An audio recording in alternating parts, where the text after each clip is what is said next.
Welcome back. You're watching the Thrift Store Rundown, where we bring Hollywood home on a budget. And you're back at the American Set Experience, examining the broader scope of sets and laying down the right path to getting laid.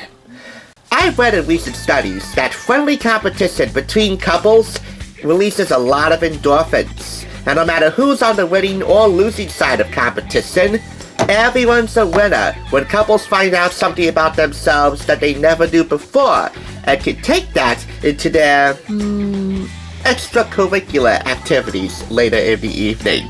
That also applies to singles. So today's competition comes to us in the form of a little-known dating game show in the 90s called Studs. Back then, it was TV's hottest game show, almost on par with the Newlywed Game. It aired in syndication and was hosted by actor Mark DiCarlo, right here in the middle.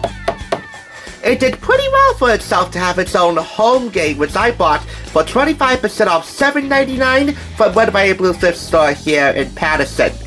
It's for 4 more couples or singles old enough to date. And it also includes an MC who probably may be single and or doesn't have the guts to spill about his or her love life. Anyway, not a lot of bells and whistles in terms of components that needed to be here. You just have a dry erase marker, washable cloth, a couple of dice. You have the game guide with instructions and questions, a sheet of stud stickers ranging from perfect stud and cool, world class, happy, stud muffin, studs are people too, to King Stud and the Studmeister, Studly Dude, facing both ways, for a possible chance for you to go both ways, if you know what I mean. Hey, this isn't an exclusive game for boys or girls. Everyone can play who's old enough to date. And this is your question and answer board, conveniently encased on top of the box, the inside of the box right here. Question 1, 2, 3, 4, 5, 6. Which stud and who will it be? 3 rounds in 1 game about the studs, which stud and who will it be? So what are those rounds? And how do these stickers come into play? All this and a lot more will be answered when you open up the game guide and I give you 10 seconds to look at it. The instructions at least. We'll move on to the questions later. Here we go!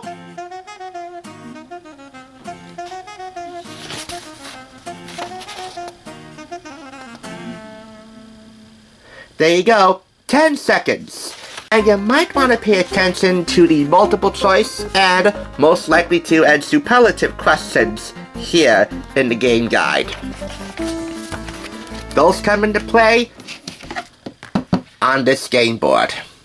There are 3 rounds for you to play. Select any number of team players and the team names optional, and the MC to take charge of the game, and from there, the studettes go ahead, retire to a private room, and then fill out this question and answer board here on the inside of the box. Once it's filled out, gameplay begins. Round 1, or section 1, as the game calls it, it's called About the Studs. That's the section right here. All the way from here to here. In this section, we have fill-in-the-blank questions about the studs. Studettes must answer in their own words, and then the MC reads the questions and answers to the stud in question. Here, you have to match each answer to the right studette. If you get a guess right, then you move on to the next answer.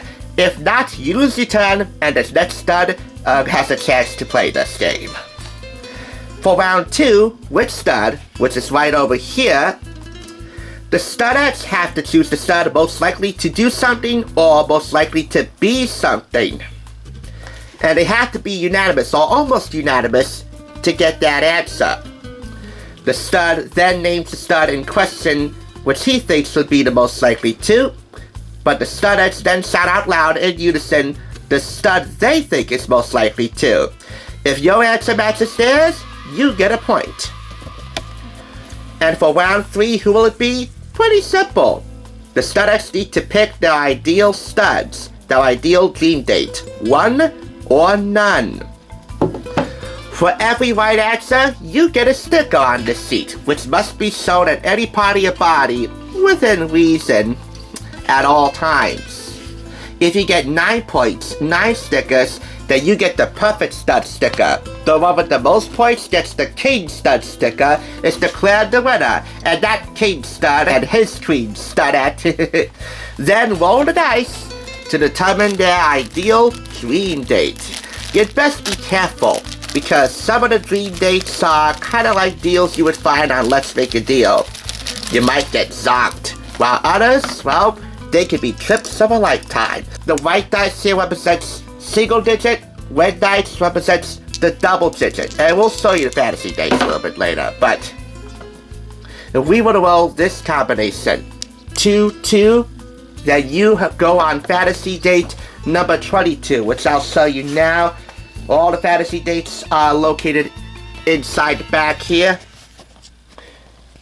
You would see the big country of Montana and live like a native by calling bingo and making bootleg watches with Indian warriors, but reservations are limited. So I guess it's somewhere in between, not exactly a fantasy date, but not really a zonk either. Montana's pretty picturesque. It has some romantic rendezvous you can take advantage of. But anyway, that's Stud's gameplay in a nutshell for you. Imperfections at all on my end. But what about the questions? I know you're here for those. Okay, well, game 1, game 2, multiple choice, and that would be for about the studs. And then we have these bold questions here, the studs most likely to, which would be for which stud. I'll read you a few examples. Game 3. The part of a woman's architecture he might most admire is her steeples, flying buttress, or vestibule. I might say steeples. The magazine that would most likely publish a picture of his first date would be... I guess it ought to be Playboy. Playboy out of Mad or Farmer's Almanac? What would you choose? Even though I love Mad. And I actually do have one Playboy magazine. Kissing him would make you want to shout bingo, goldfish, or gin. I hope it's a bingo for all involved. Now, on to these questions. The stud most likely to go to a lady doctor would be, The stud most likely to have dated a married woman is, The stud most likely to flirt with the boss's wife would be, Or the stud most likely to sleep in the nude is,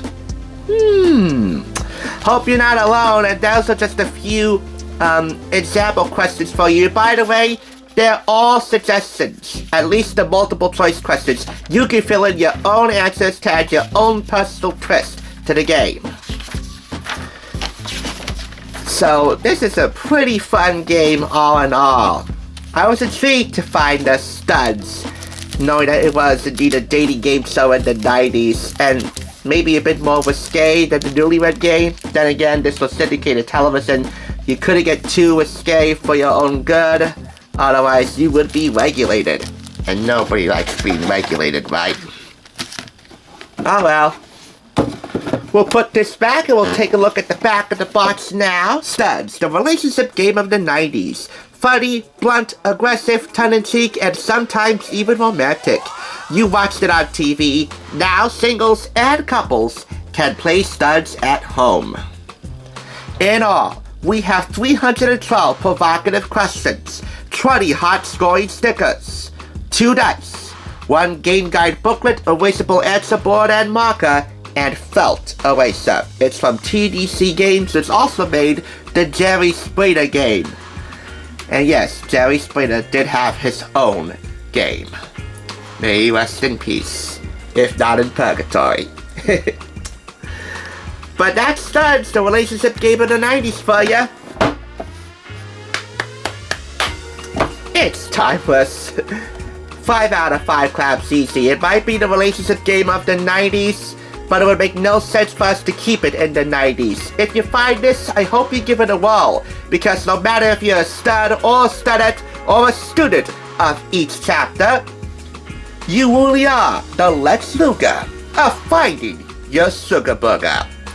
And if you don't know what a sugar booger is, you may not know Mark DiCarlo's greatest role of all time, Hugh Neutron, from The Adventures of Jimmy Neutron, Boy Genius, the movie and the show.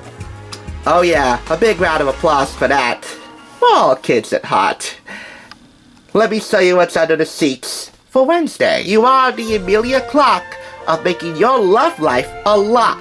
And even though I'm not a woman, even though I do sound like one 90% of the time, this is not a Game of Thrones. It's so much bigger than that. Thanks for tuning in. Just so you know, there's no limit to bringing Hollywood home on a budget. Please go ahead and check out another awesome review like this one by clicking here, and make sure you subscribe by clicking here. Until next time, I'll catch you, as I always do, on the Thrift side.